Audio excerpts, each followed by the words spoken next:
Alrighty. Hey, it's that time, people. It's an impromptu breakfast stream. And it's a noisy one because we're not in the place yet, so I just gotta carry on even though it's loud here. So we're here.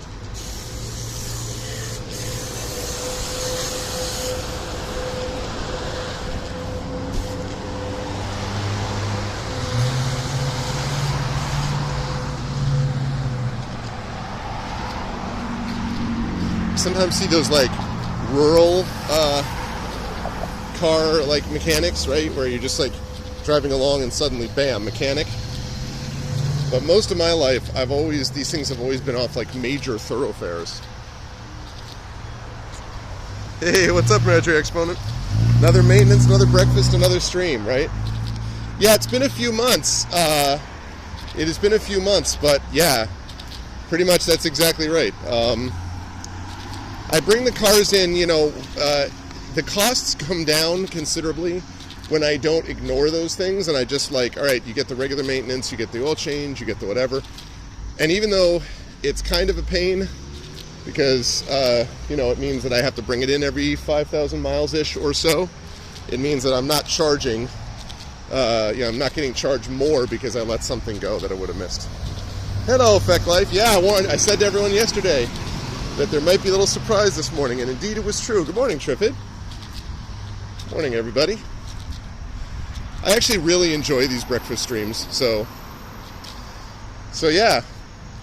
I should call it the Breakfast Club, and then I can pat myself on the back for being really clever, Haha, the Breakfast Club, get it?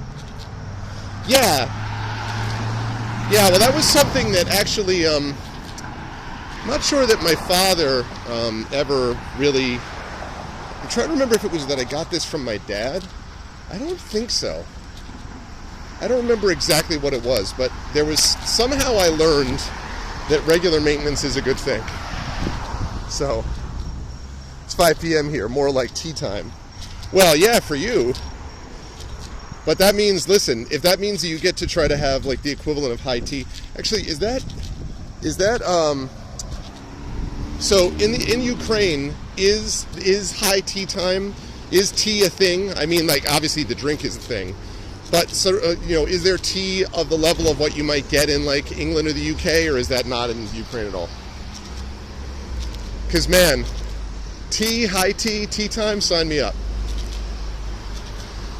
Love me some tea time. Love me some scones, some finger sandwiches.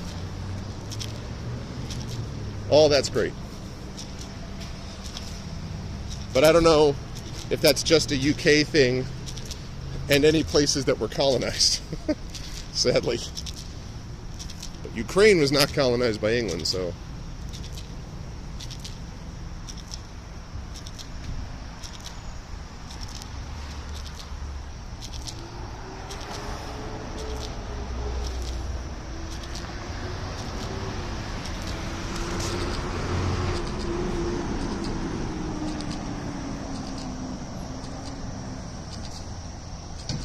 Nice.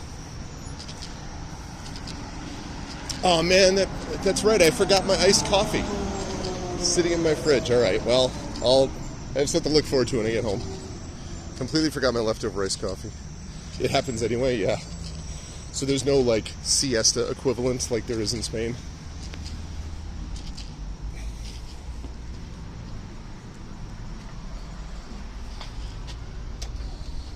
No siesta. There should be. Should be a siesta. Should be an international law. Hello. Hi. Just one, yeah.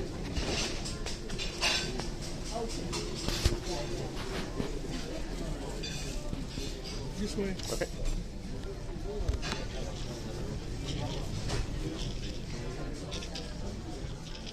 Thank you very much. You got this new green juice going on? Oh. made by the order. I see. No, I think I'm going to stick with water, but thanks. Problem is I just don't like enough on that. Like, I don't love cucumbers. Spinach is fine, but whatever. I like apples. Do not like celery very much. Parsley is fine. And then ginger.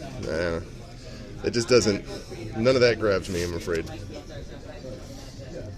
Pumpkin swirl pancakes. It's not a bad idea, but... Your waiter's coming right now. Great, thank you. Alright, so... Let me see, what do I want? That's what I want, right there. The Sherwood sampler. Yeah, I know. Hey, Echo. No, I know, but it's the minute you hit anything closing into fall. Clearly, I would want cinnamon swirl, but cinnamon swirl is like, I'm going to get the Sherwood sampler because you get pancakes, French toast, or waffle, plus 2 eggs, plus 2 bacon strips, plus 2 sausage links, and that way I have some food for later also.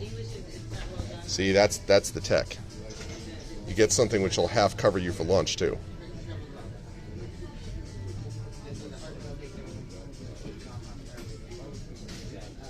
I did. I think, did I have the cinnamon swirl? I might have. Chicken and waffle Benedict, that's interesting. Sometimes I like omelets too.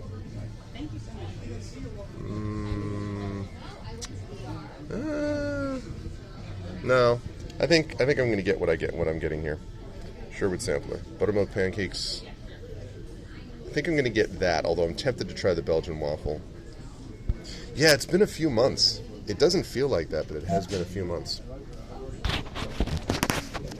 All right, that's what we're doing. We're going to that. That's the dinner side of things.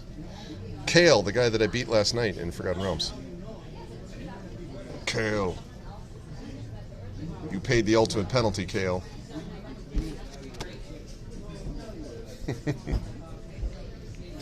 I'm just saying, the guy was dressed in green, okay? Like, he was really strong flavor. He was really convinced that he was awesome. Okay? It just made sense.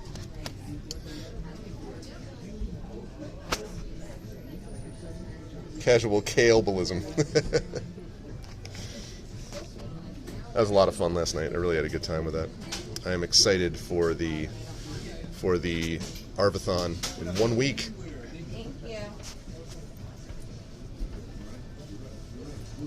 that's what we're going to do. And the classic Coca-Cola water in the thing. It's a breakfast stream. Yeah, it is, Geister. You got Pride Parade. I know, yeah. Enjoy that, Echo. I saw that you were talking about that yesterday. Enjoy it. Happy Pride to you via the parade. Geister, today we are having the Sherwood sampler with, I think, pancakes, and then 2 eggs scrambled, 2 bacon strips crispy, and 2 sausage links, just, sausage links. Yeah. And see, I was saying the tech is then you keep the leftovers, and then you have some stuff for lunch too. See, that's the tech. Because breakfast also tend to be the cheapest meal too. All right, time to reverse. Hey! Hello, everyone. So, let's put that there.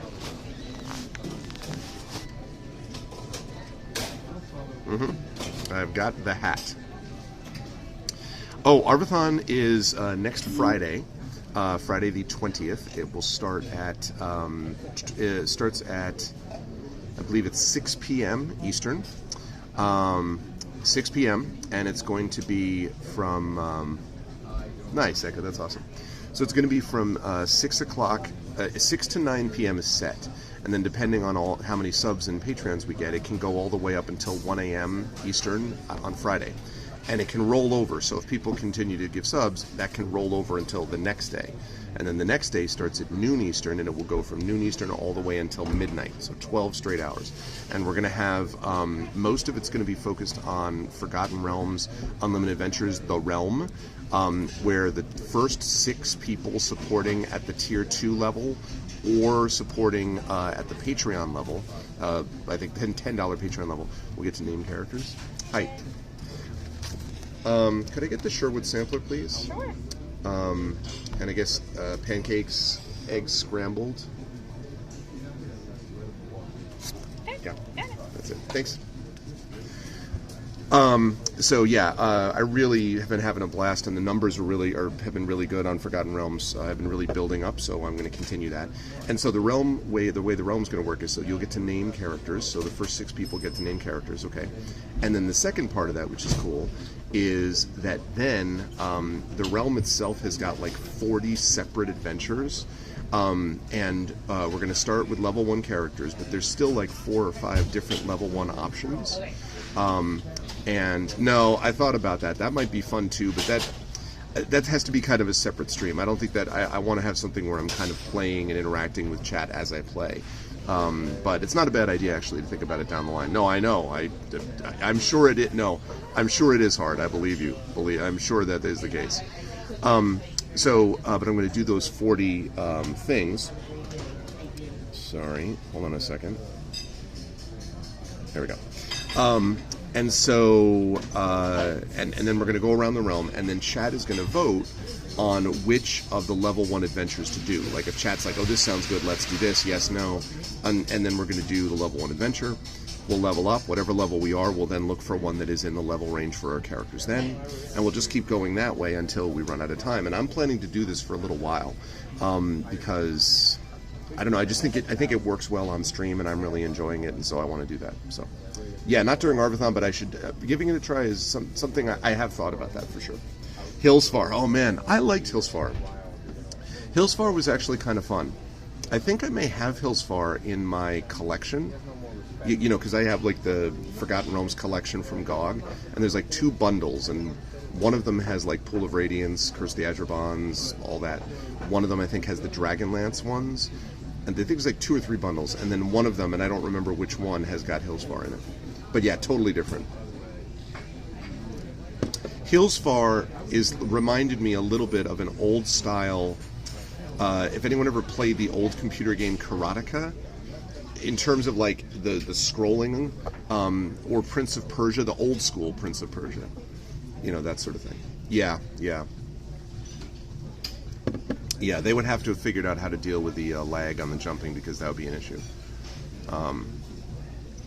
So anyway, yeah, it was tricky. Anyway, so that's going to be happening on Saturday. That'll be Saturday the 21st, so Friday and Saturday. Goal is I want us to, our record that we hit last year was 130 subs. I'd love to break that this year and go over 130 subs. And also, I would love to get the Patreon up to 150. And those 2 things would really help the channel. I think it would be really exciting for everyone to get some hype trains going. And I'm really excited to do this thing with the Realm. It's going to be super cool. I was talking about this last night. Some of the old school modules in there, like Keep on the Borderlands, everyone's heard of that, but Lost Caverns of Sosank, Ghost Tower of Inverness, hugely underrated module, really, really good.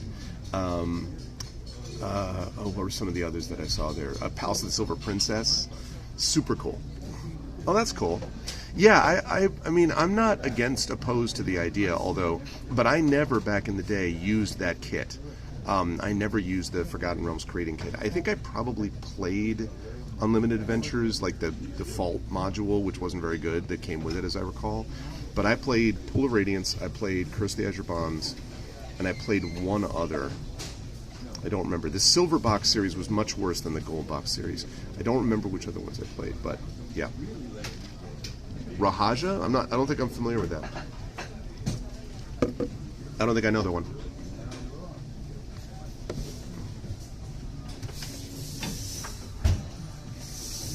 Oh, well, funny you should mention that, because the Lost City is in this, and I'm pretty sure that's one of the B series modules. We have Against the Giants, I think that's A, or Scourge of the Slave Lords, which was one of the first campaigns that I ever ran for people, way back in the day when I was still in college, I think, was Scourge of the Slave Lords, and they had like the original 4 modules, and then they put them together into one brown covered, I still have it, like basically combo module as a campaign, and that was pretty cool. Rahazia, I don't remember that one. Don't you go Milo on this? Yeah, no, that's fine. I don't remember that one, though. I don't think I remember that. You had the B Compendium. Yeah, see, I had them all separately. And that's the thing too, if we end up choosing one that I have in print, I'll show you all the print version, because I have the original old school print version. So, yeah. They had some of them too. They had some of the the later ones, like the regular D&D,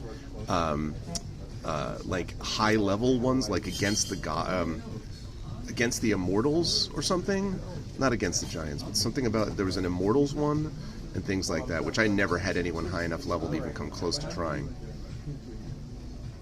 Okay. Yeah, see, I never had the B Compendium. I just had them all separate. Caldwell's Castle. No, I'm not familiar with those.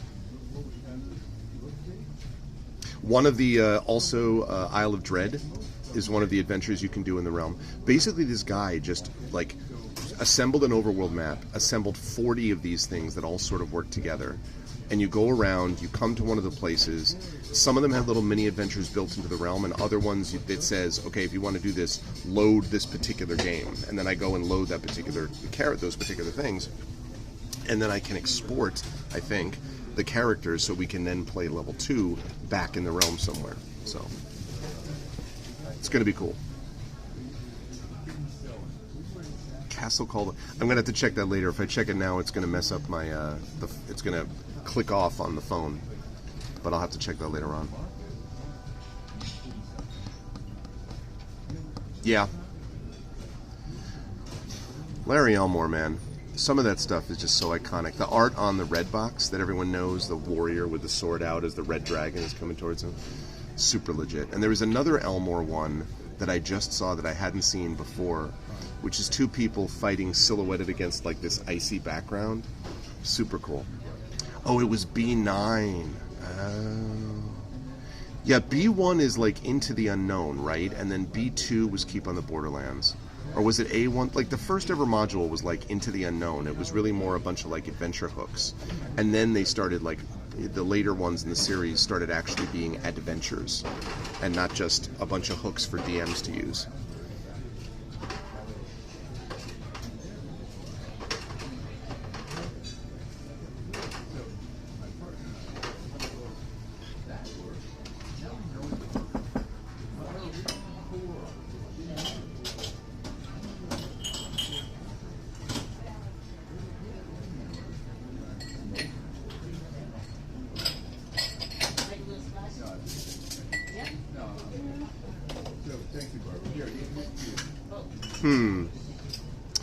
Well, do you mean the whole... Because there's technically 6 adventures now in that trilogy, Echo.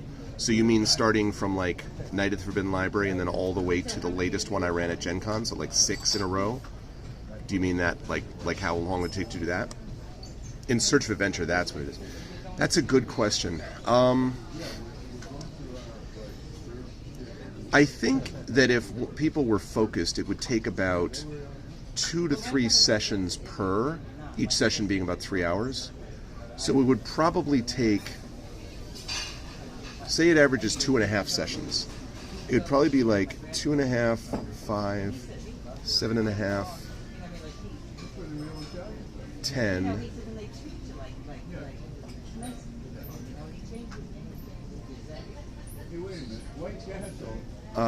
And then 15. It would probably take about 15 sessions, I think, to get all through it. I think if I were doing the whole thing from like soup to nuts, it would probably be about 15 sessions, I think. I think that's a pretty good guess. Thank you very much. Thanks. It doesn't have the full Lost City. And then you get the solo modules. You got Lion Castle was one of them. Have a wonderful day.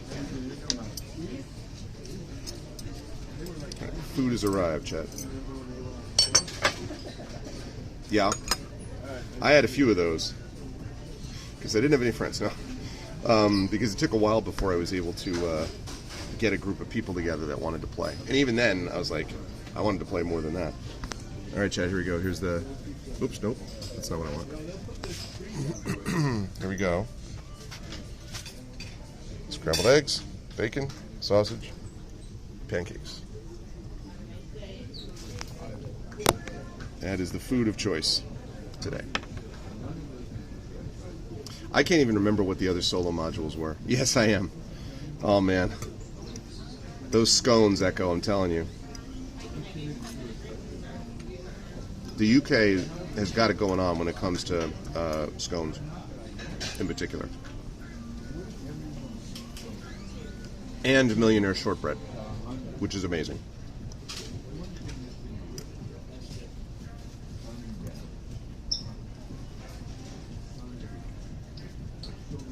Too much for any one human being to eat. Well, that's 2 meals.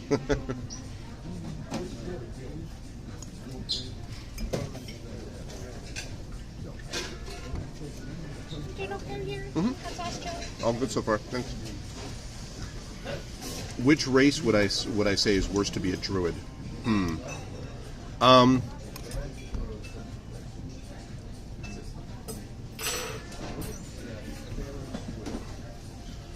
It would probably be something which is a kind of low wisdom race.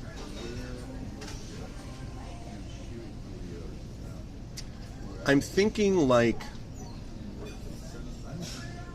Well, okay, let me just say up front. You can, as I know you know, you could play any race theoretically with any class. And I've seen a lot of them that wouldn't be seen as standard combinations, but I think probably half-orc or gnome, because gnomes are not big on the wisdom. Very big on the intelligence, but they're not big on the wisdom. So I don't know that a gnome would automatically fit, in my mind, as a druid. You could do it, for sure. But I'm thinking probably a gnome would be the one that would be a little bit... You'd have to, like, fiddle with the most, I think. Speaking of the UK mode, the millionaire shortbread thing, which is, again, shortbread, caramel, and then chocolate on top, which is amazing and super delicious. They had it everywhere in England, nowhere here. I'm just like... I can go get shortbread, probably, if I go to like a Whole Foods or something. And I could go get caramel, and I could go get chocolate. But the chocolate caramel shortbread combos, nope. Not a thing here. One of many ways in which America doesn't know what it's doing. Yeah, but the Twix one is actually kind of a chewier caramel, so it's not quite the same.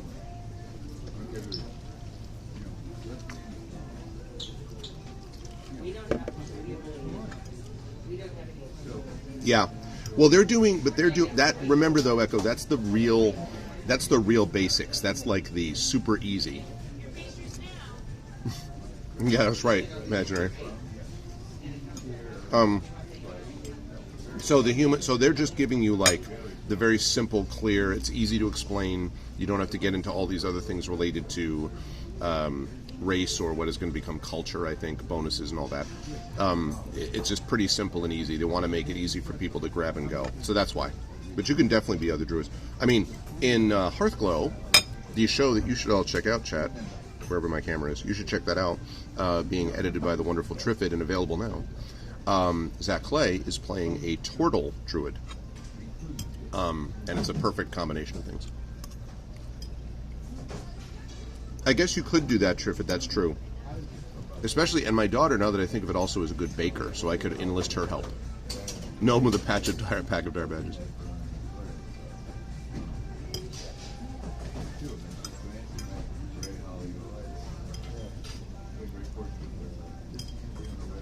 Little Arv is a great baker, so I should talk to her and be like, hey, my birthday is coming up on Monday, and my birthday party is going to be, IRL birthday party is going to be on Sunday. And she's allegedly making me a cake, which she's done for the last few years. She always surprises me with some cake. She made a Lonely Mountain cake one year. She made a D20 roll die cake. She made a Mandalorian cake once. And she's going to be making a cake, but she was also talking about making chocolate cream pie, because she knows that my favorite pie, I probably like cake better than pie generally, but chocolate cream pie is my favorite pie. So she's like, maybe I could make both. And I'm like, would not complain.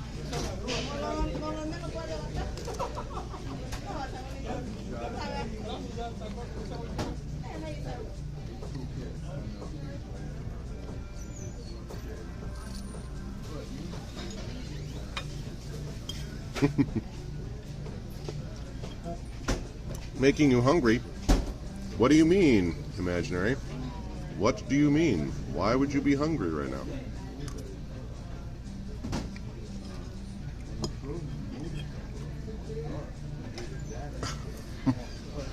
You can grab tea. You can have some of your awesome tea. Yeah, no reason. I may have asked you this before, and I apologize if I'm asking again. Is there a...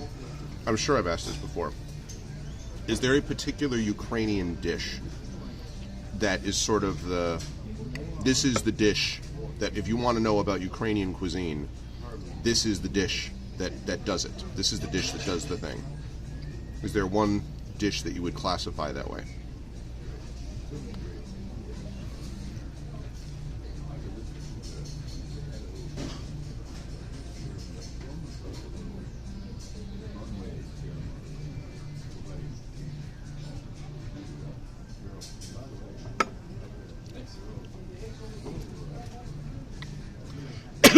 Excuse me.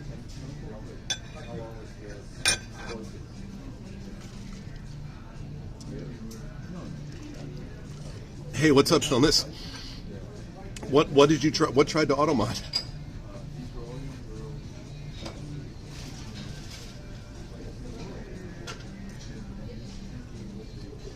Borscht and pierogi. Okay. Oh. Swear to God. Is there a way to comment on my favorite pie without it automatically being that? Chocolate pie with a smooth, silky texture. Like...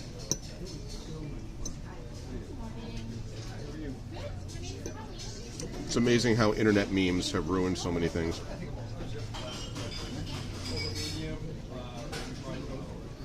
You know what I always liked, which is not borscht or pierogi, is spätzle, which I think is Hungarian and German. Really like spätzle.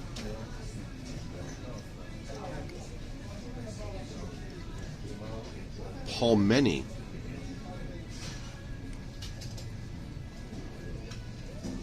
Well, I've heard it pronounced spätzle and spätzle. In fact, I used to pronounce it spätzle, and then I had a Hungarian correct me and say it was spätzle. So now I'm confused.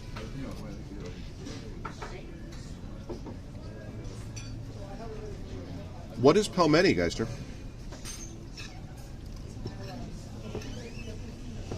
Oh, that sounds good.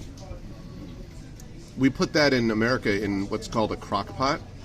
Pretty much, I don't think I've ever had anything that was not good when it was cooked in a crock pot.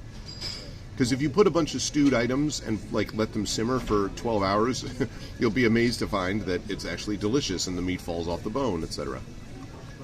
Oh, they're little meat dumplings. Nice. That sounds really good.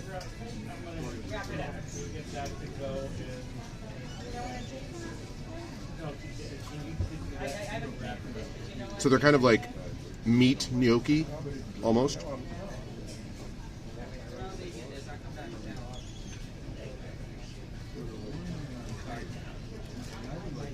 That's cool. Little Arv is a big gnocchi fan. I like pasta a lot, but I'm not a huge gnocchi fan. I don't know why. Oh, yeah, I can see that, Triffin.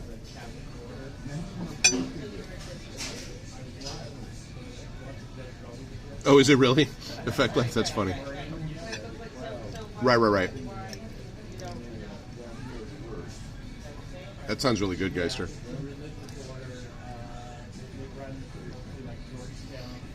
Now, is that one of those deals where, like, any house you go to that has this pot stew, they'll be like, this is the pot stew? You know what I mean? Like, if you're like, oh, does it have this? And you're like, no, this is the true pot stew. You know what I mean? Like, there's some meals like that where people are just like, you know, in America, they're like, no, this is how you do hamburgers. No, you don't. That's nice, whatever. But this, or cheesesteak, you know. Cheesesteak in Philly is a good example of this, where people in Philly are like, no, this is how you do cheesesteak. I don't know what the hell you think you're doing. That's not cheesesteak. This is cheesesteak, you know. Well, You know what I mean? And it's not that they're not mad at anyone. They're just sort of like, look, like they're almost condescending. They're like, okay, pat, that's cute that you had this. Here is the true hamburger, you know, the real cheesesteak. It can mess up presidential campaigns. J.D. Vance came in and was basically like asking for like weird stuff, like, do you have any Swiss cheese to put on this cheesesteak? And everyone's like, what? You have to be very clear. Yeah, how do you do a lobster roll? Exactly. And Maine, and like northern Maine, will have a different vision of lobster rolls than southern Maine, and both of them will be like, Massachusetts doesn't know what the hell it's doing. Yeah. Yep. You got to butter the roll, for one thing. And if the bread sucks, see, if you're going to have a lobster roll, and I'll only care about the lobster, then what's the point of the roll? You can just give me the lobster. If you're going to have a lobster roll, the bread of the roll has got to be good. It's got to be really good.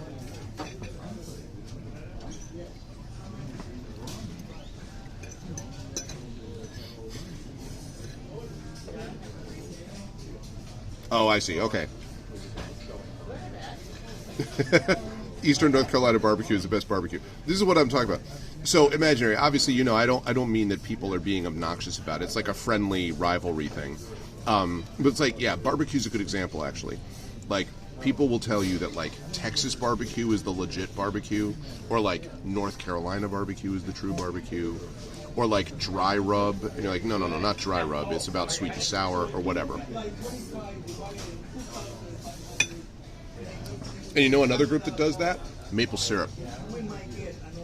Go get a person from upstate New York to start arguing with a person from Canada, to start arguing with a person from New Hampshire about maple syrup. Your trees are not the true trees. My trees are the actual trees. It's very funny. I like good-spirited, sort of like meaningless, you know, rivalries that don't actually matter, that no one's really angry, but it's just sort of fun. Hey, Safe, welcome.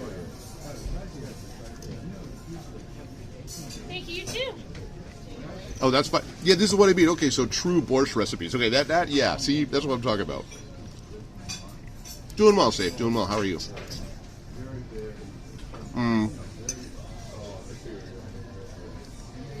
There are a lot of mods, Echo, for Neverwinter Nights 2. You might be able to find someone who modded that in.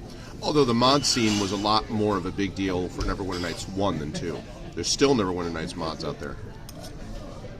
Oh, yeah. It has to do with... There's sort of two major things, Trippid. One of them is, obviously, the grade of the maple syrup, grade A, grade B, if you want darker or lighter maple syrup. And then the rest of it is whether, like, whose trees are the best, basically.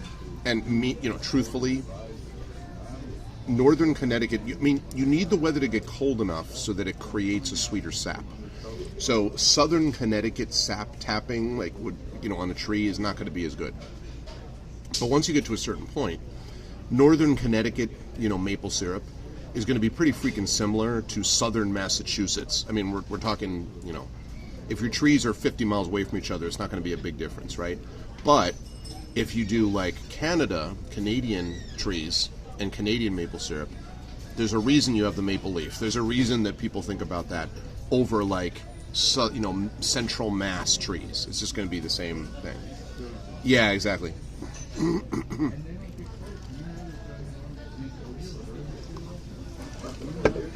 Echo knows that my first novel, The Third Sign, was made into an adventure by Alex Hugan, who was a modder who made Third Sign into a Neverwinter Nights 2 adventure. We kind of got burned a little bit because people were still playing Neverwinter Nights 1 so much when the thing came out that the 2 module kind of got a little bit ignored, but it was still really fun.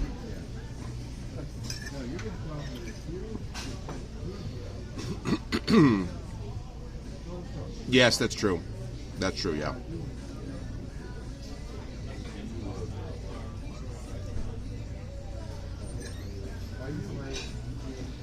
Oh, nice. Yeah, that covers like the first half of the book, maybe? He ended up working for a professional mod company that did like professional third-party mods for Neverwinter Nights 2. But again, that whole scene never got off the ground the way that it did for Neverwinter Nights 1.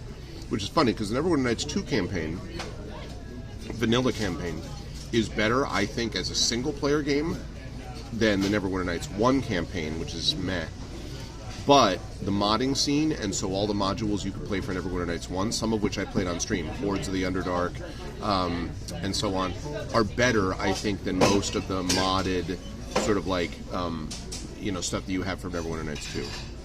Except for Mask of the Betrayer, which I'm pretty sure is NWN 2. That was really good. Although, it was good, but the reaction some people had is like, this is the greatest of all time. I don't know about that, but it was very good. It's a solid single-player campaign. Mm-hmm. Also, another good one, Imaginary Exponent, is Tyrants of the Moonsea. That's really good, too. Mm-hmm. Tyrants of the Moonsea was really good.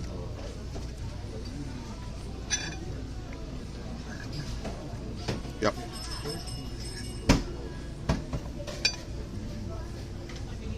If you go back on my channel, I have played that. I played through that on my channel. Probably 3 years now? Maybe 4? What even is time?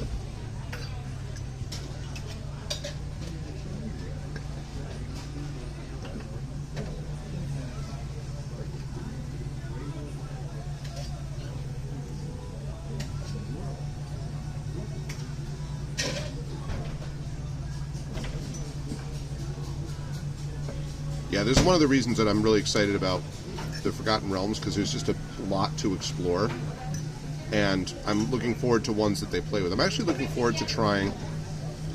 Oh my god, I made... Yeah. Well, Chris Avalon, right? Chat, look at what I made. I wasn't even meaning to. I made some combination of like a Star Trek ship and a Tron vehicle or something. Like if I do here.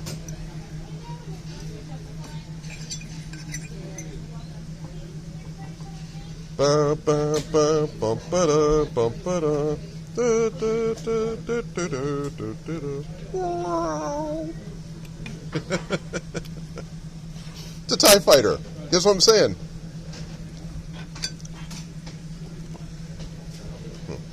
The Force is strong in this one. I didn't even realize it. All of a sudden, I'm just like, ooh, look. Oh, 100%, Hilmus. Did you know that Forbidden Library was conceived of... Well, I had the idea for it before I pitched it, but I pitched it to Alligator Alley in a restaurant, which I think is called Hula Hands. I don't remember. But it's the restaurant at the Marriott. You know this one, Hilmus. I just can't remember the name of it, but the one that's built into the hotel.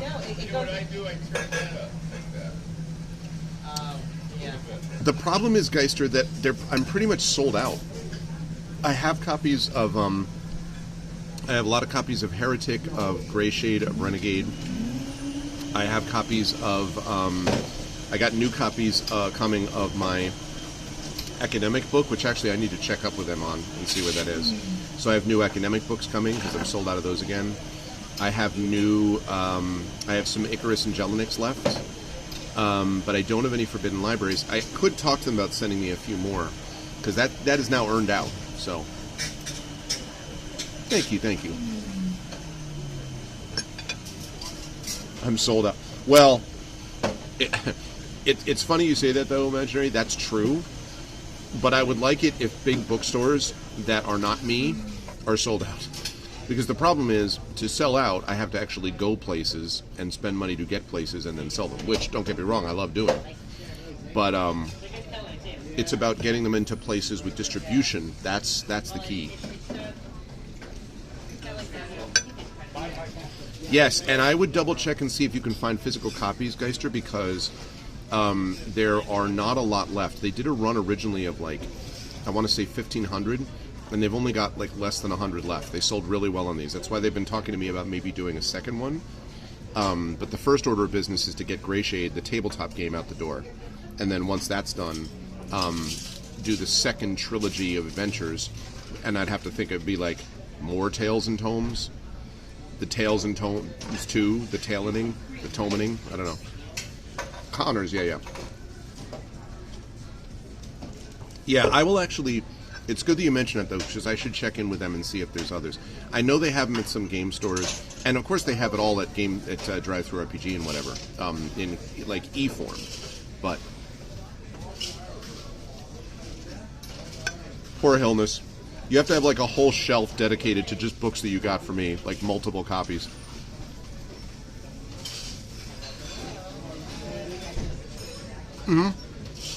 Oh no, for sure. I've had a couple of books earn out, which means that the advance is paid and I get royalties now. Icarus is one of those books. I think Gray Shade has earned out now, and Tales and Tomes earned out. That's a really nice... The phrase earned out is really great for authors on multiple levels, because number one, it means that now you're going to get royalties. Number two, it means that you've now sold well enough that the publisher made the right call in giving you the advance they did. And so it makes it more likely, depending on the size of the publisher, that they would want to give you an advance and buy more books from you in the future. So.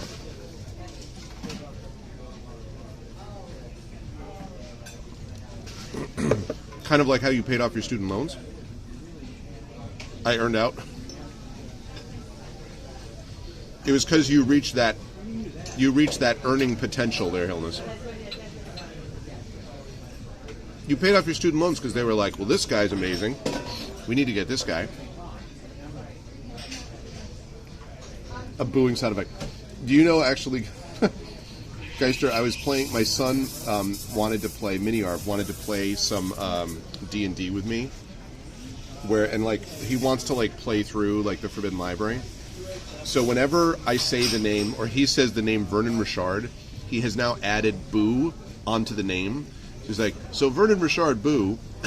It's like his thing, Vernon Richard Boo. It's very funny.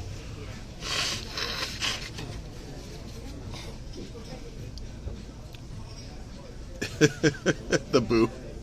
It's just, but it's a hyphenated name now, right? Like it's Vernon Richard hyphen BOO. It's very funny. I love the idea that in a certain group of people, I could say Vernon Richard and I might get a couple people to say Boo. That would be pretty cool.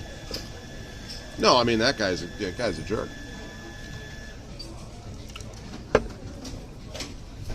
A local meme, exactly. One of my favorites was, I mentioned this before, was when Tari, in Tari Toons, when I came back from intermission during the European event in August, last month. By the way, I can't believe that happened just last month. It feels like forever ago, and also oh man. The detention! That was so good. Oh no, it went right out of my head. Oh, we came back from that, and I was doing my quick little mini recap, and I was like, and so when, what was it? Oh, Archer Sovereign. I was like, so when they fight Archer Sovereign, Tari's like, Boo! I'm like, Boo? Boo! And everyone starts cracking up, and she's like, no, because he's a ghost. I'm like, yeah, because he's a ghost. Archer Sovereign, boo! Yeah, sure. It's really funny. Oh, man. She's like, that guy. There's a ghost just hanging around a library. Got to call him out like that. I just can't believe that happened last month. Worldcon was last month. Oxford and visiting Professor Tolkien's grave was last month. Freaking going to, and then London and the D&D event was last month. Seeing the production of Shakespeare's Globe was last month. Wild. But it was amazing. Less than a month ago. And here I am with no millionaire shortbread and no scones. Oh, I sure did, Geister. I've already talked about quite a bit of it because I'm teaching Lord of the Rings right now. I have not shown pictures yet. I have to at some point show pictures. The class actually, the students were more interested than I thought they would be in the actual, like, Oxford place. And part of it is because it's also a class that deals with Harry Potter, so there's also a Harry Potter tie-in. But not just that. They were really interested to hear about the fact, they thought it was really funny that Tolkien, like, drank in every pub, like, in a 15-mile radius around Oxford. Like, every pub is like, Tolkien drank here. I'm like, is there any place he did not drink? But yeah, so they're really interested in it. So I feel that's very, very cool. Also, I can't talk about this yet because I don't have details. But I am trying to arrange an event at my university for the spring involving people that you know. They've put in for the funding for it today. So, fingers crossed, that would be really amazing. I don't think I'd be able to put it on Twitch, but it will be recorded, and I might be able to show it on later, excuse me, on my YouTube or something like that. Yeah, being run through my division, my department. But I'm really hoping it comes together. It's one of the things, like I got a, to go to Worldcon, I got a travel grant, and normally we have a certain amount of money that we are allocated per year to do conference travel. But then this was above and beyond that. I got what's called the Dean's Travel Grant because of it being a Worldcon. So I got more of it covered. Now it still did not cover all of the trip, trust me. But it did cover, it made it possible that I could do it, like it covered some of it. And they've always been pretty good about that. And they like paid me back for that. I think earlier this week is when they sort of deposited the money into my account after I'd got back and processed it. So honestly, like 2.5, 3 weeks getting reimbursed, not bad when you're talking about something that has the size of what St. John's does. Oh, all right. You all ready for some amazing like tuition talk? So I was at a faculty meeting yesterday. They told us the following situation. They were talking about enrollment challenges, and every college has enrollment challenges in the United States, especially those in the Northeast, because the Northeast demographic, and this has been coming for a while, there were fewer kids that were born and thus going to college at a certain age, right? So they were talking about enrollment challenges. They told us about a student, okay, who had a 96 average in high school out of 100. Now, my daughter is an exceptional student. Pretty sure she doesn't have a 96 average. It's exceptional, right? Great scores, whatever. So they offered her, or I don't know who they are, her, him, they didn't actually say. They offered them a pretty big, sizable scholarship. They got a free ride, and they had signed up and been like, yes, I'm going to do that. Then that student got poached, taken away, by Brown, who gave them a free ride to Brown. Now, Brown is an Ivy League university, right? Brown is a big deal. But if Brown is having to offer free ride scholarships, now again, this is an exceptional student, but if Brown is swooping in to grab those kinds of students from us, who would have been one of our higher end students, it shows you what the enrollment challenge is for everybody, even for something like Brown. Williams, there was another student that we had that St. John's had offered some big scholarship to, and they also ended up going to Williams, which offered them like free tuition, room and board, offered them money to fly back to their family every holiday, like every Christmas, like Thanksgiving, fly back to their holiday and then come back out to the college. And this is Williams, and again, Williams College is one of the top liberal arts colleges, certainly in the Northeast, and one of the better ones in the United States. Williams is right up there with Amherst, and so like that shows you that there's a lot of competition, and we are having to compete, and everyone else, of course, is community colleges, and everyone else is competing against us in the same way. But I was like, wow.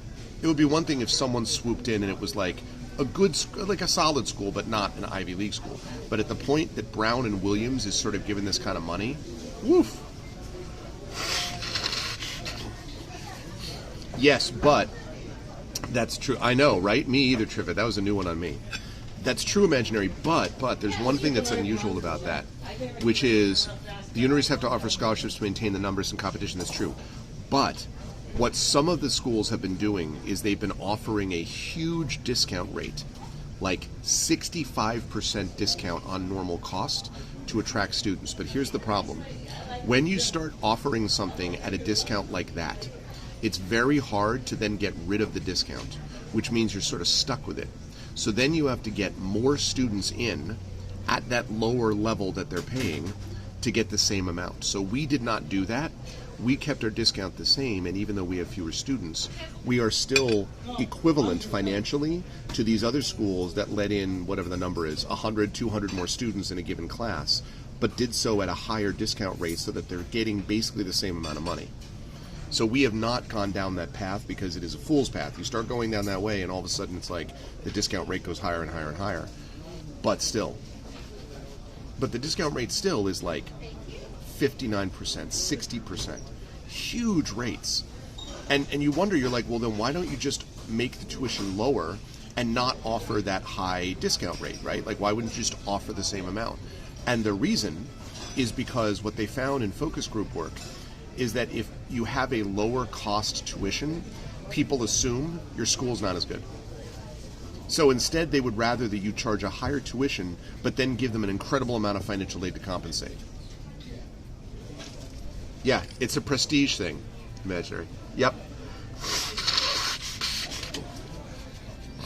Yeah, and it's a good thing we had an endowment, Geister, and St. John's got lucky because St. John's had a Manhattan campus, which we were able to sell and get an enormous, like a couple $100 million. We got like a lot of money for selling the Manhattan campus because it was so very valuable, and that meant that St. John's put itself in a very good position. They're just opening up, literally this coming week, they're dedicating a brand new healthcare sciences center. I haven't been in it yet, but so it's really gorgeous from the outside, and it's all like nursing and health sciences and all this stuff, like brand new, multi-million-dollar building. So, yeah.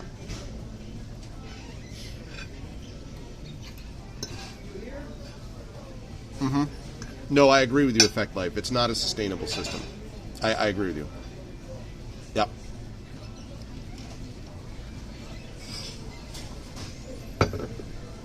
Also true, Geister. Yeah, the system is messed up. And part of it is that a lot of these universities are too tuition-driven. So, okay. For sports teams, right? Baseball, football, American football, and so on. Ticket sales are nice. The gate receipts are nice. But that's not what makes you the real money. What makes you the real money are the TV contracts and the streaming contracts and the merchandise, right? The secondary stuff. And so it's similar here. If as a university you're too reliant on ticket sales, there's profit sharing, sure. And there is in football too, actually. A lot of profit sharing. It's one of the reasons that it has a competitive league the way it does. Otherwise, Green Bay, Wisconsin would not be a market that would attract a lot of people, right? Not a big market, but because of the profit sharing. But anyway, so shops and merchandise and all that stuff does that work. So for universities, if you're too driven by tuition and you're too driven by literally students coming in to do stuff, you're in trouble if you have fewer students and all of a sudden your operating numbers drop, 10%, 15%, whatever it might be.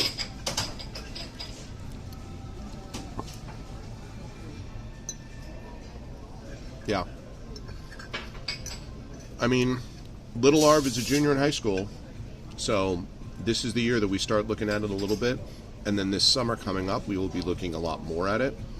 And then, I have a tuition exchange thing, but we're going to have a lot of thinking to do about how to manage that.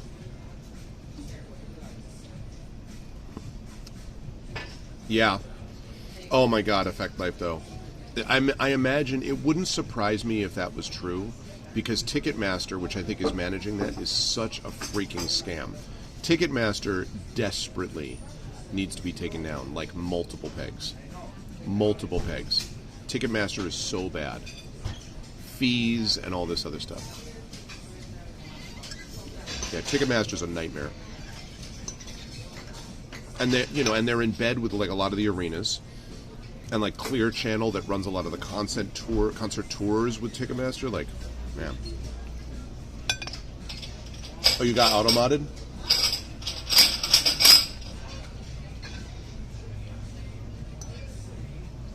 Oh no, what did you get auto-modded out?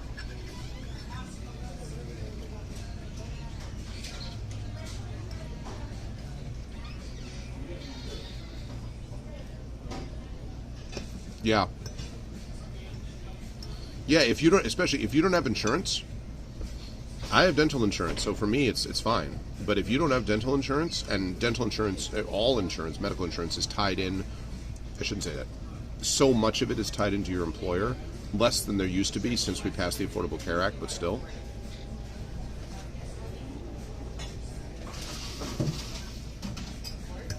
Yep, that's right, Effect Life. And there's not nearly enough regulation of those things.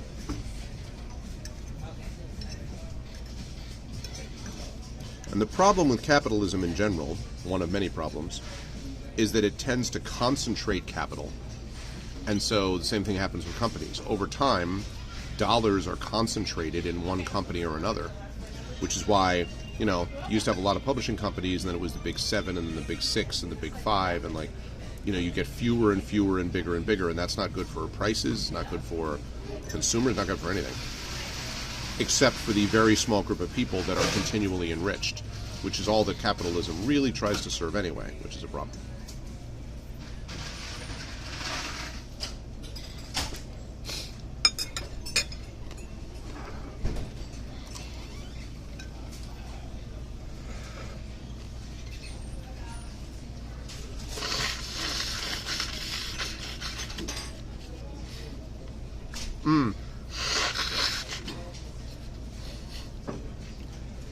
Right. I remember when that was a big deal that they broke up Ma Bell. I know, right, Illness? Well, you know the deal, right? And they're somewhat underfunded. Although, I think I may have mentioned this before.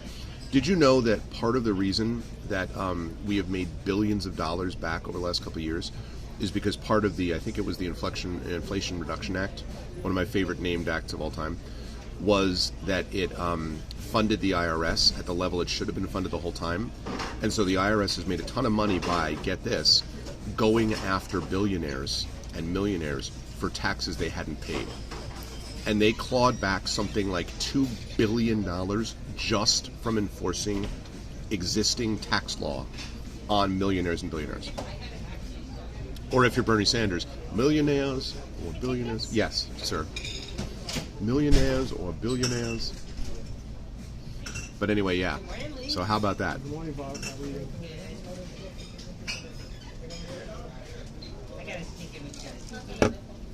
They gave the IRS teeth, and the IRS did not mess around with it. And that ultimately helps everybody, because then more public services, more things to keep you on your feet, a better economy, a better funded economy, a more unionized economy, which is good. So, all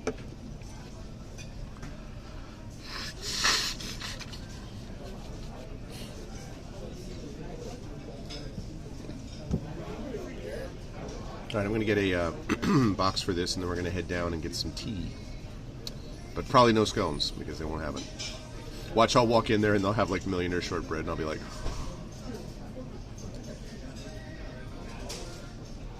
They have opened up a Belgian waffle truck outside the building that I teach in at my university.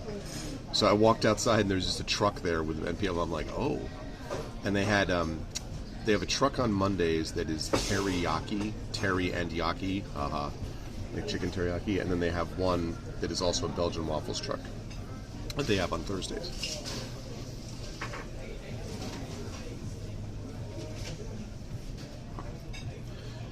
I don't know what you mean, Effect Life. I'm sure they're incredibly Belgian. They say Belgian on them. I'm sure they're served to me by authentic Belgians.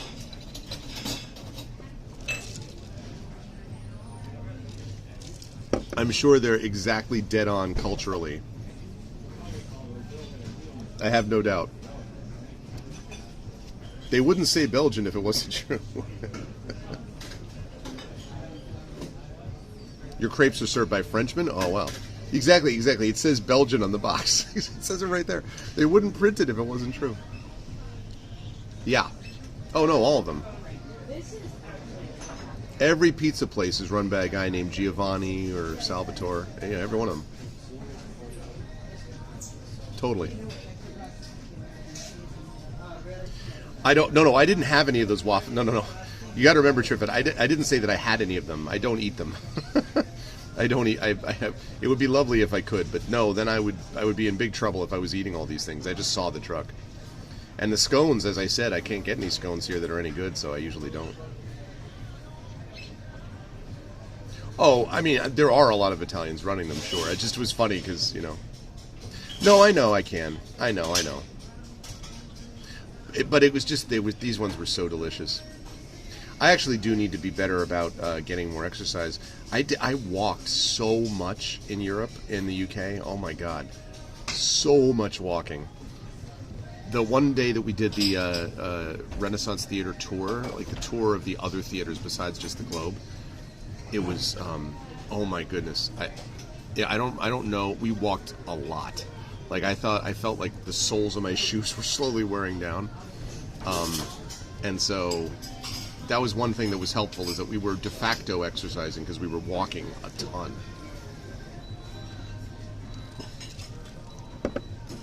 But walking 40 miles to work is not really viable, I'm afraid. So, I mean, I guess it is. I guess I could start now, and I could start walking Sunday morning. I could be to work by Monday morning, probably.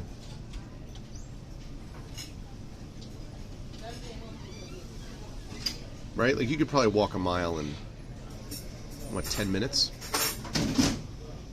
If you don't stop, go 400 minutes. So that's, like, a little under 7 hours.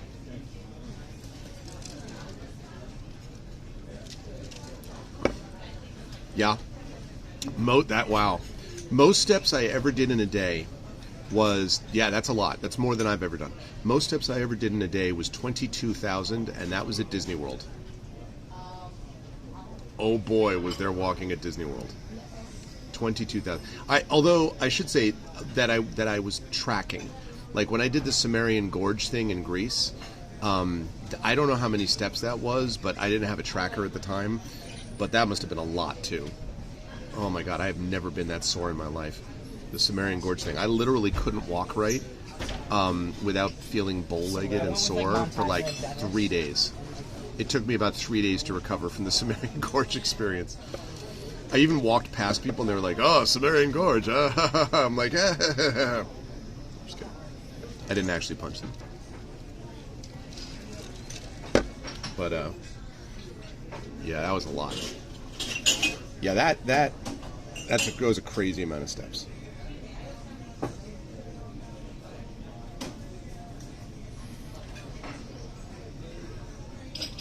$24,000 though. That's a quality step count. I have not arrived there officially,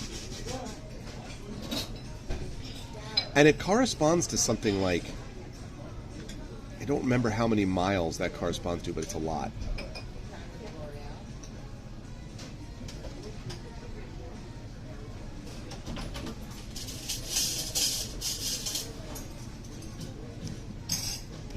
Yeah.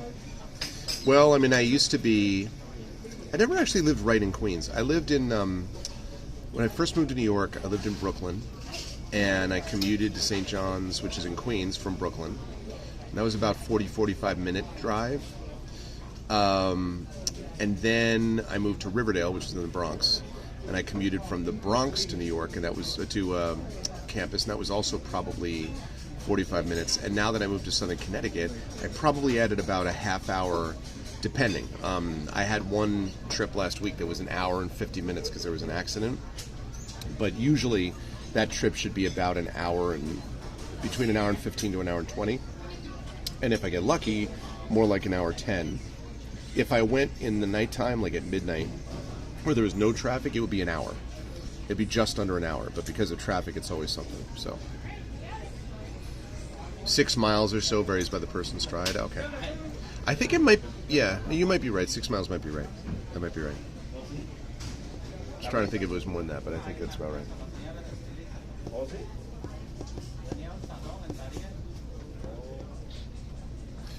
See if I can track them down for the check and for the check in the box.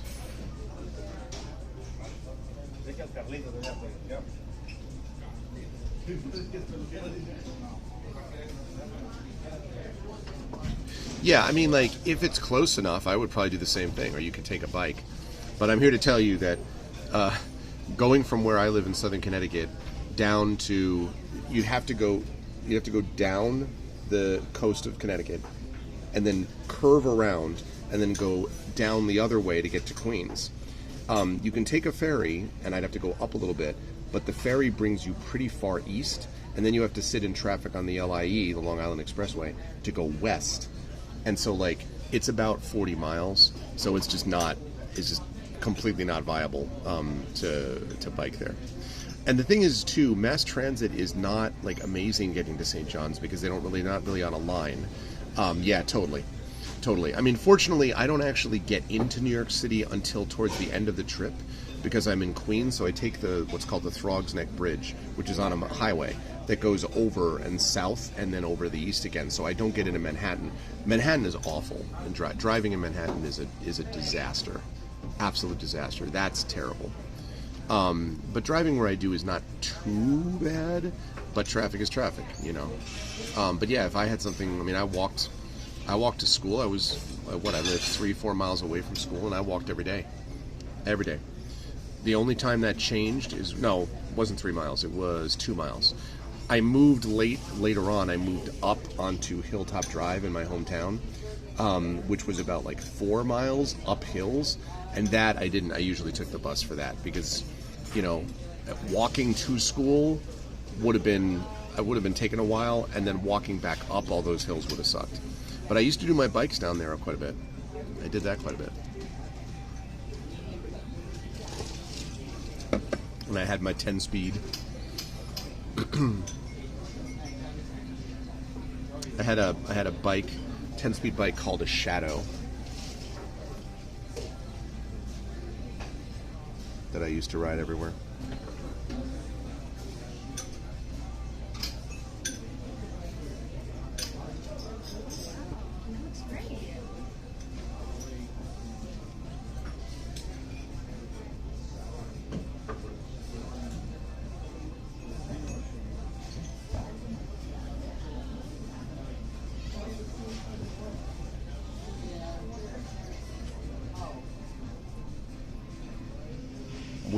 I'm waiting to catch the eye of the waitress so I can get get my box and get the check and stuff.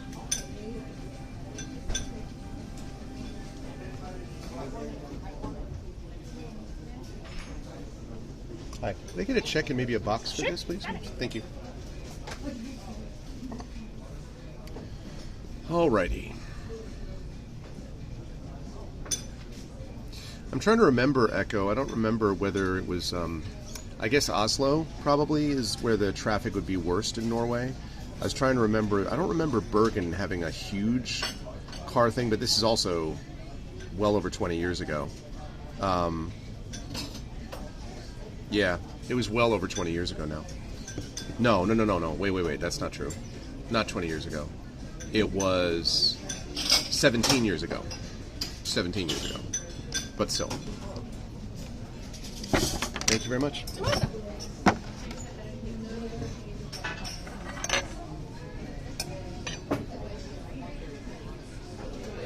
There we go. There's that. And one bacon and one sausage link.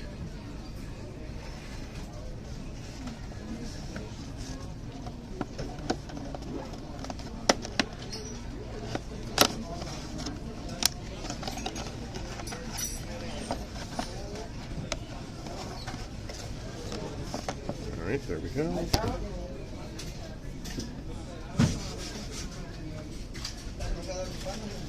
Yeah.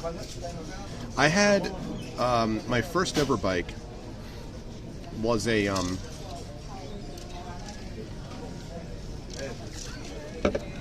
thanks. Was a cliched Huffy BMX bike. Yep, and I think I'm pretty sure mine was also bought either at a hardware store. It might have been bought at a toy store. There's a toy store run by a guy called Necker, and it was called Necker's Toy Store in Simsbury, and they might have bought it there. I don't remember for sure where they got that bike, but it was a yellow BMX bike, and that thing was pretty good. But then the 10-speed, I was like, oh, now we've stepped up to the plate, you know.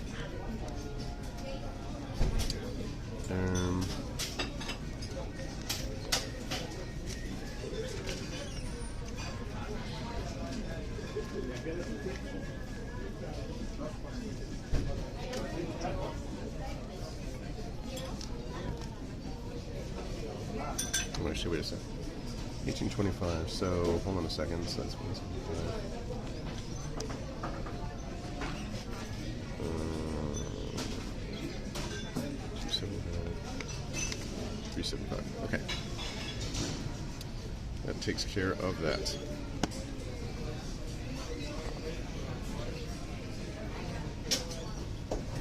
Yeah, a lot of those places are. And it's like the ones where the person kind of knows the quality of the bike, and like the yellow BMX bike, that thing was a tank. That thing went through some things, and it somehow managed to stick it together. The Shadow, the 10-speed, was a little more. It was much faster. It was like an adult bike, right? So but it was definitely not a mountain bike, and so it was not the kind of bike that could take the abuse that the BMX bike went through. You know, the BMX bike was like kind of literally a dirt bike, though, so it was literally designed to stand up to that. The Shadow was much faster, and it was about the road. It was not about that off-road life.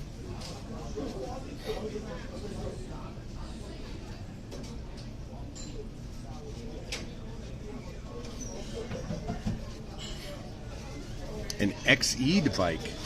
I don't think I know that one. I'm not sure that I know that brand. I'm not sure that I know that model.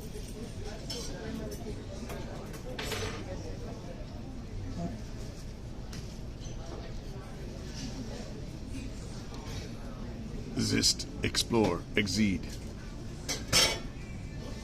X out. X rated. Exemplary. X marks the spot. Dad, we were just looking. Execute. Excellent. This could go on all day. Existing. Ex officio. Oh, and then of course the first vehicle I ever rode. X Games. Xbox. The first one that I ever actually vehicle I ever rode was a big wheel. I don't know if anyone, like when I was a little kid, I don't know if anyone ever had a big wheel. It was basically like this made all of plastic, hard plastic, and it had this one, you'll be shocked, big wheel at the front, and then these two smaller wheels in back, and you can like ride around. It was sort of like it was almost like a small tricycle, like a tricycle on the ground, but it was like the cool kids tricycle for when you're like 5 or something. And man, I remember I had that big wheel. Man, it was like orange and had a yellow seat, and it had these rainbow tassels out of the handles. Oh man, I remember driving that down. Yeah, I remember driving down like a driveway with it, like at one of those like driveways that went like this, and just like, oh man, doing like you could do like brake slides, you know, like with the car and all that, with big wheel. And then there was a bully who took the big wheel and threw it in the river. His name was Richie. I remember my dad went, and when I told him what happened, we got the bike, we fished the bike out, and he went to talk to the guy's dad. And his dad was like wore this like, stained white undershirt and like just, we just opened it up and he opened up the door. He's like, "What do you want?" And my dad was just like, "I just want him to stay away from my son." And he like turns around. He's like, "Stay away from this." And I forget I don't remember exactly the words. His stupid son or his prima donna son or something. I don't remember exactly what the words were, but something like that. And my dad was like, the guy closed the door, and my dad was like, "Just stay away from him." And I did. I wasn't trying to, I just was riding along on my bike and on my big wheel, and then, the life of a late 1970s child. Growing up in the 70s and 80s when bullying was a rite of passage, not a thing that was meant to be stopped. Having said that, the big wheel, because it was plastic, we could drain it, and it was just as good as new. I think it only had a couple of metal parts. It was pretty much all plastic. So,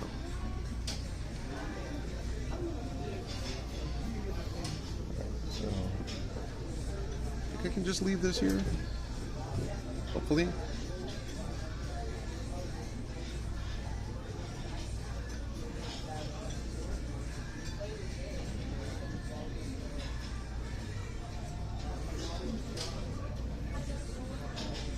Yeah, exactly.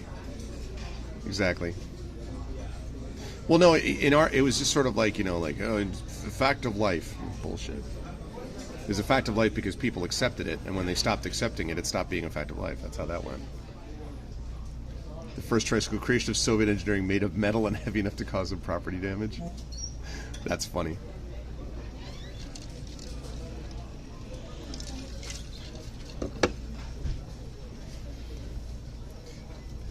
We were imaginary when I was in London. We went to this thing called the Barbican, which is well known there as being this like very high priced, like massive apartment complex. Plus, the theater is there. Shakespeare's new, the Royal Shakespeare Company is there, and there's like a bunch of like shops and stuff. But the thing is, like the it's so ugly. And they were like, no, and they called it, it's literally called brutalist architecture. And they were talking about, and this is really Eastern European in feel. And I was just thinking about, very concrete, square, angular. No, I'm good, thank you. Square, angular, all that stuff. So, yeah. It was just, woof. So I don't know if that was... I guess it depends on how far east you are in Ukraine about how much of that Soviet level kind of architecture was there, but all right, here we are.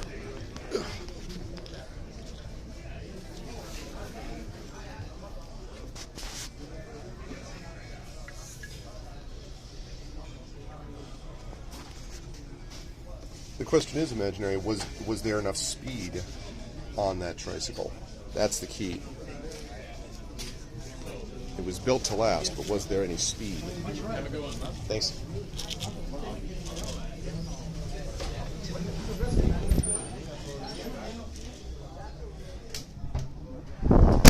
Yeah. Yep. That was exactly what it was like looking at this, and I was just like, man. Speed was there only if it was moving downhill. Right, because it was so heavy you couldn't even get it moving, right?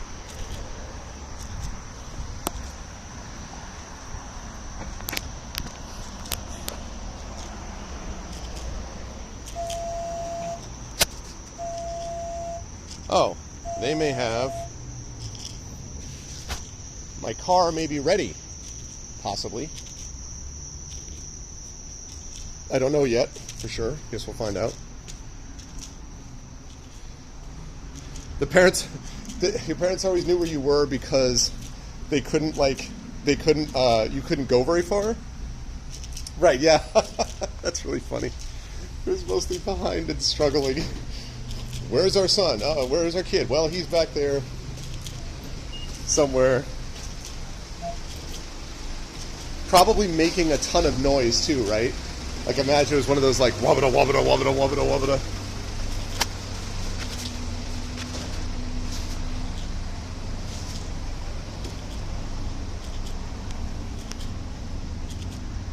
Squeaking.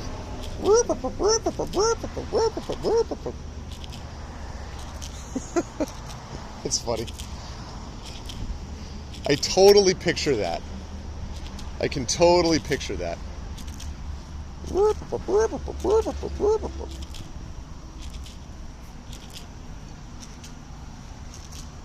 Ball bearings required oil and nobody bothered. Yep. See, I don't think the big wheel I had, it rumbled. There's like, it was a lot of rumbling, but there was no really squeaking because it had almost nothing metal in it. I think the axles were metal. But I think other than that, it was all like the greatest industrial level plastic 1970s technology could develop. Hey, good morning, Coy Wolf. You probably did. You probably did miss it. Because that was a few weeks ago. I am now doing Forgotten Realms Unlimited Adventures is what I'm doing now. Which is, and also hi. Doing Forgotten Realms Unlimited Adventures.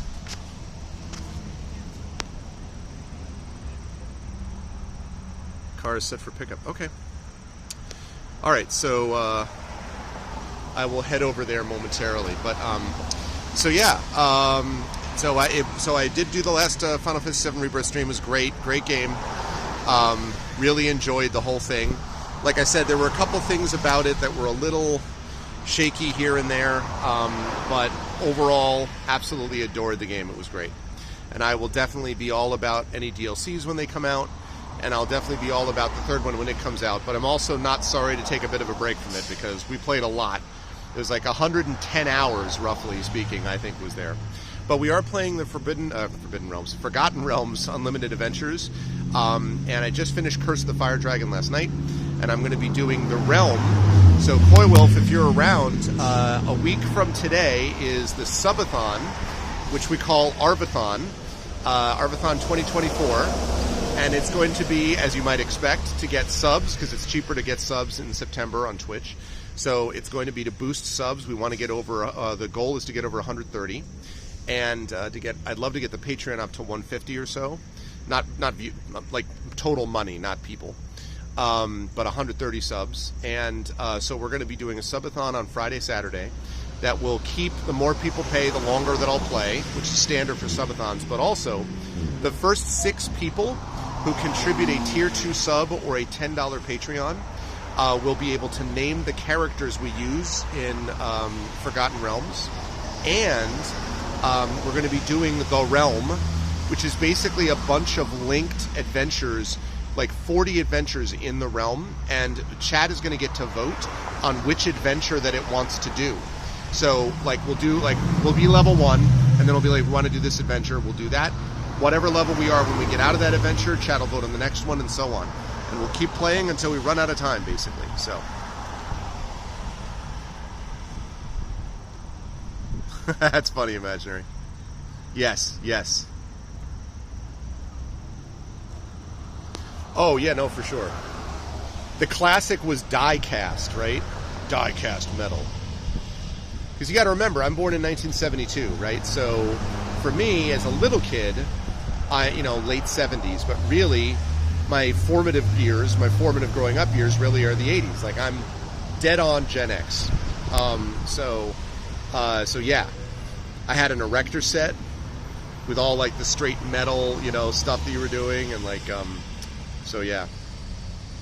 And yes, you're right. People who got angry at each other would throw some straight metal. The power of die-cast metal. I used to play all the time with Hot Wheels and with Matchbox, and the sort of speedway stuff,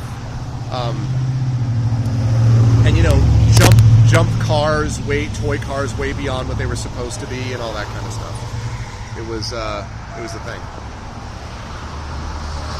So yeah.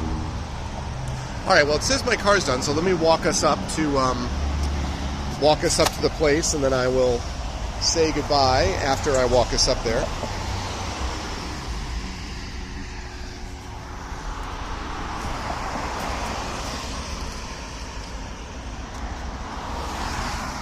Oh, sorry. I'll give you something more interesting to look at than just my face.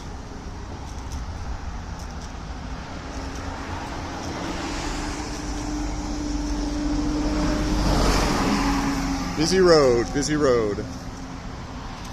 So I'm going to go this way.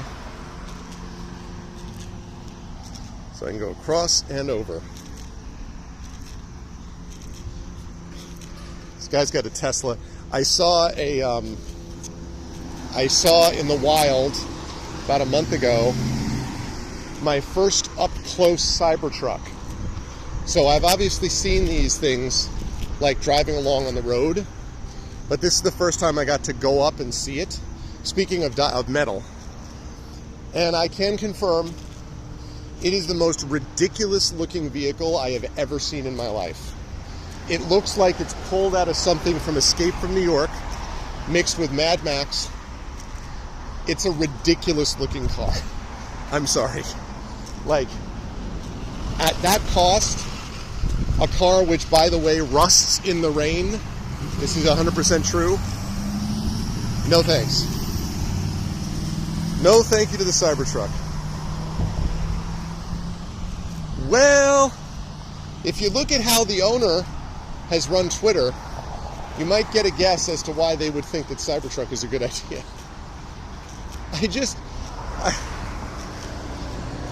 It's ridiculously goofy. That's all. It is as goofy as it gets. It's Goofy McGoofyville.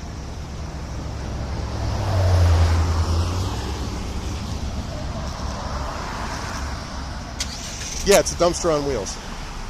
They win this too. That's true, the dumpsters win, exactly. And what's worse about it is that it also doesn't even make it doesn't even carry that much. Like look at this truck. That truck over there, or even this truck here, carries as much as a Cybertruck does. And the Cybertruck is like 3 times as expensive. It's hard to get parts. The QA sucks. And if you were to hit it, I mean, the whole thing is sharp angles too. That thing would kill people just by not even drive that fast into them. Like, there's no rounded edges. It's just, yeah, all of these are in the grass. I think they're doing road work over there or something, maybe. So, yeah, no thank you. Toyotas, Mazdas, Hondas, normal cars. Cybertrucks, just say no. All right, chat. Well, I love you all. This has been a lot of fun. I always have fun with these breakfast streams. I'm going to decide to see if I can find a way to do more of them when I get the time, because I really do enjoy them. But I'm going to rise up on out now. And remember that tomorrow we have Eberron, Oracle of War. And then next week we've got some Beowulf. We've got Songs of Conquest next week. We've got By the Dice Roll coming back with more Ghosts of Saltmarsh. And then next Thursday is D&D with viewers. And then next Friday is Arvathon 2024 with the Subathon. So it's going to be a good time. So always had a fun time. Everybody, Imaginary, Echo, Triffid, Geister, Hillness, everyone that I already didn't talk to. I think I said Imaginary already. Triffid, all the people. Be well. Thank you. Much love. And I will see you folks down the line. Have a good rest of your day. I'll see you on Saturday. Bye-bye.